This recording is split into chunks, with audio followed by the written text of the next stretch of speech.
واحد السيد من بعد ما اعترفوا ليه والديه بانهم غير مربينه وانهم ماشي والديه الحقيقيين، طلب منهم انهم يوريوه والديه الحقيقيين فين كاينين، وداك الشيء اللي كان وراوه والديه الحقيقيين فين كاينين. هز واحد 10 المليون وشد الطريق لعندهم باش يعطيهم هاد 10 المليون قبل ما يرجع للخارج فين كاينه خدمته. لكن داك الشيء اللي غادي يوقع ليه ما تخيلوش. قضيه ابكت الجميع، ابكت رجال الامن ورجال الدرك الملكي. خليكم معنا حتى النهايه، ما تبخلوش علينا بلايك وشي كومونتير زوين، واللي ما مشتركش يشترك فضلا وليس امرا. واحد الوليد غيكون عند واحد العائله اللي ما عندهاش وما خاصهاش، مضاربين مع الزمان كيقريو فيه. كان همهم الوحيد انهم يقريوه، يوصلوه شي بلاصه مزيانه، يولي قاد براسو و... ويقد عليهم حتى هما زعما ملي كبروا يلقاوه. دازت ايام، هاد الولد كبر وبدا كيعرف بالمسؤوليه وبدا كيحس بزاف. قرا، نجح، ملي خدم مشى لوروب باش يخدم تماك ودار فلوس كتيره، ولات خدمته كامله على لوروب. واحد النهار هو يجي كيف العاده، جا في الكونجي ديالو، جا لعند والديه غير بالضحك ويقول لهم الله يهمك راه تكون عندي شي اختي ولا شي خويا نتهلا فيه ونحس بالجانب ديال الاخوه، وزعما تكون عندي شي مسؤوليه ديال الاخ ديالي بحال راه ولدي ويكون صغار مني. والديه بقاو كيشوفوا وقرروا بانهم يقولوا بان هذا هو الوقت المناسب، حيت السيد بدا كيكبر، شارب بعقله ماشي شي دري اللي شاب باقي صغير. قرروا انهم يقولوا ليه الحقيقه المره وفي نفس الوقت الحقيقه الحلوه.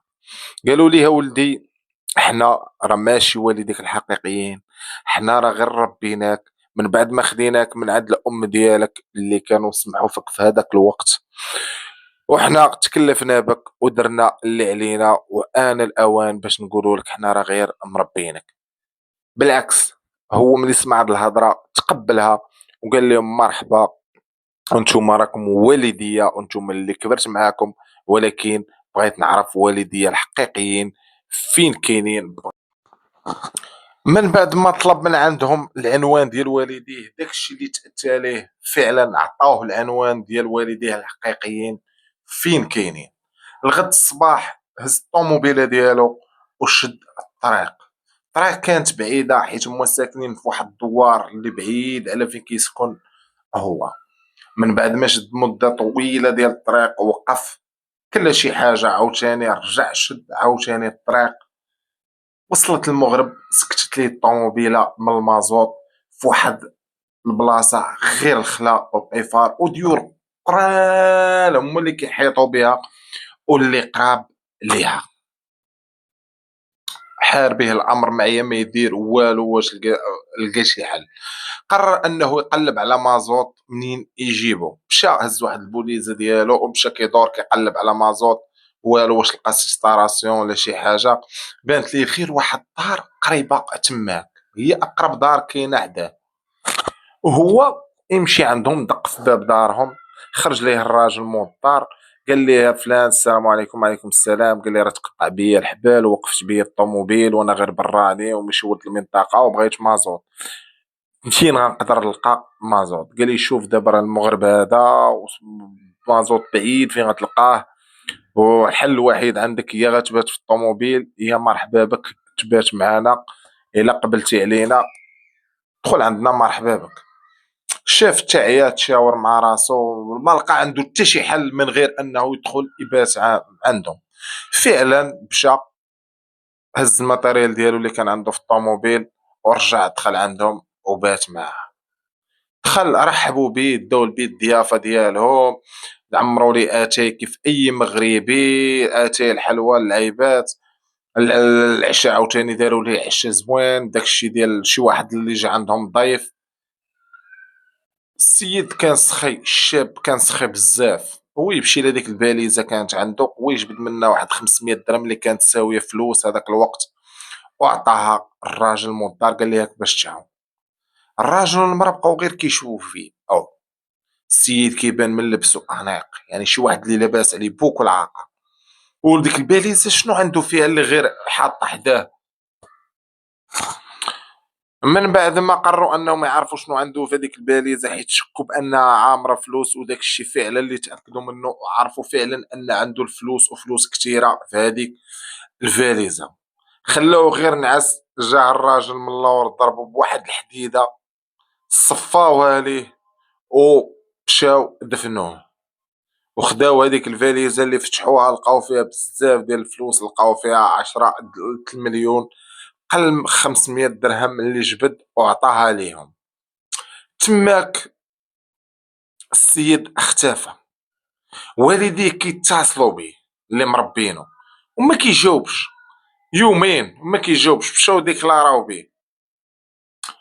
هضروا مع والديهم في التحقيقات، قالوا لهم شنو فين مشى، شنو قال لكم، شنو هذا، قال لهم راه حنا قلنا ليه، عاودنا ليه الحقيقه ديال والديه، راه حنا مربينه وعطيناه العنوان وهاد الطريق اللي شدوا. هذيك الجندار مشاو شدوا هذيك الطريق باش يعرفوا، عطاوهم المواصفات ديال السيارات ديالو، السياره ديالو اللي شد بها الطريق. غاديين كيسولوه باش يعرفوا فين ممكن يكون وقف وحداش وصل. الجندارم كيتفاجئوا بانه كاين واحد البلاغ، واحد الناس ديروا واحد الدوار، داروا بلاغ بواحد السياره اللي شي تقريبا يومين او 3 ايام هي واقفه في الدوار ديالهم وما كاين حتى شي واحد. الجندارم شكوا، قالوا ربما غتكون السياره ديال هذا المفقود اللي داكلاراو به والديه.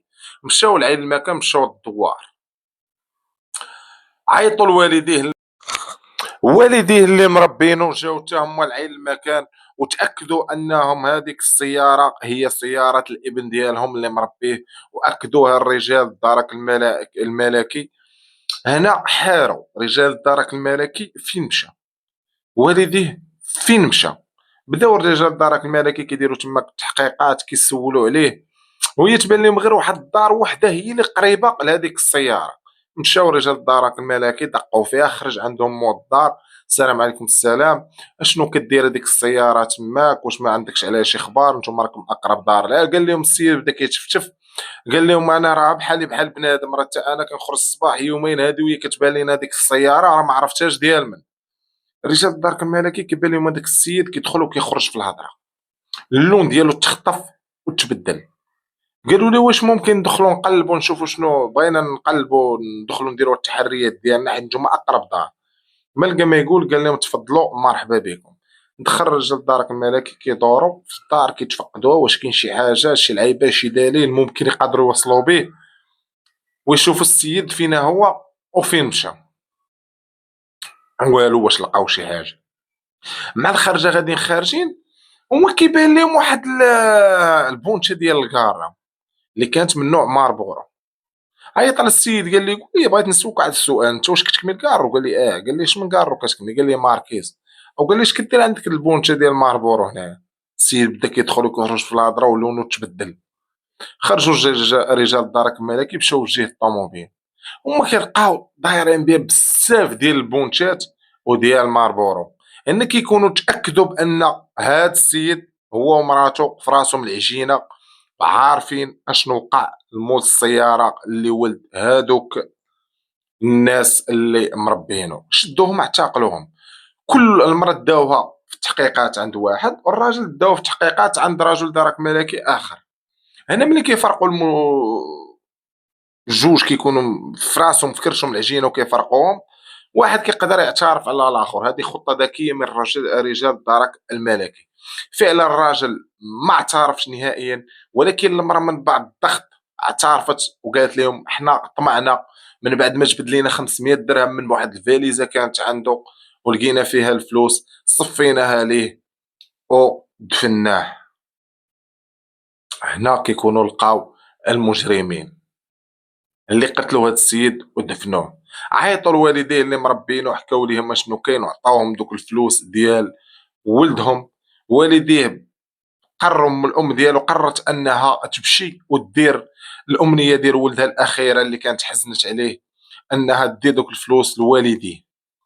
كانت عندها فوتوكوبي ديال لاكارت قديمه ديال الام ديالو، ويمشي مع واحد من رجال الدرك الملكي، مشاو للعنوان وكيسولوا ما لقاوش هادوك الناس في هذاك العنوان اللي كان عندها قديم. سولوا عليه الناس، سولت الناس ديال الدواريه ورجل الدرك الملكي اللي كان حداها تماك، قال لهم واحد السيد كانت المفاجأة، المفاجأة الصادمة. قال لهم هادوك الناس تحولوا ما بقاوش ساكنين هنا، ولاو ساكنين في واحد البلاصة أخرى، واقترفوا هاد الأيام جريمة بشعة في واحد السيد بسباب الفلوس. هنا الأم اللي مربية هذاك الشاب تأكدت فعلا أنهم هما والديه، وإذا والديه الحقيقيين هما اللي صفاوها ليه ودفنوه. وكانت صدمة قوية أبكت الجميع وأبكت رجال الدرك الملكي، حيت طمع بزاف، طمع طاعون. كون صبروا غير شوية كانوا غياخدوا هذيك 10 المليون، لكن طمعوا وصدقوا مصفين لولدهم بلا ما يعرفوا، ودوزوا حياتهم في السجن. خوت حتى هنا كتكون سالات القصة. النصيحة لوجه الله، اللي مربي شي وليد ولا شي بنية من الأفضل يقول ليه والديه الحقيقيين ويعرفهم، وتكون علاقة صلة ما بينهم وبينه، ويبقى على علاقة مع والديه اللي هما حقيقيين.